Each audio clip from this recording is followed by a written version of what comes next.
Alrighty, so that was our pager intro with Mr. Cojo here, and he did really, really well, as they typically do.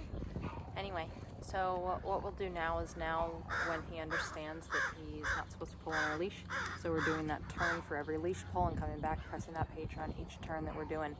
And if he slows down or puts on the brakes or stops and looks at something, I will press my pager to move him forward and continue walking in the direction that we're going.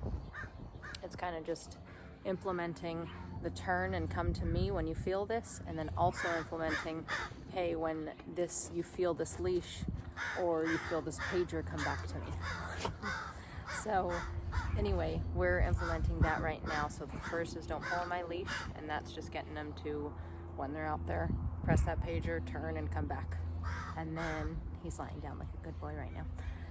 And after that, once I stop pulling, we start doing it just on the turn. So as soon as my dog gets a little bit ahead of me, I'll turn, then press that pager on that turn, and then we can start implementing our treats. Once you have the dog's attention, then you start adding in the treats. So they're looking up at you, good, good, good, good, good. When they're next to you, feeding them treats, and then you go around that turn, page or treat, page or treat, page or treat.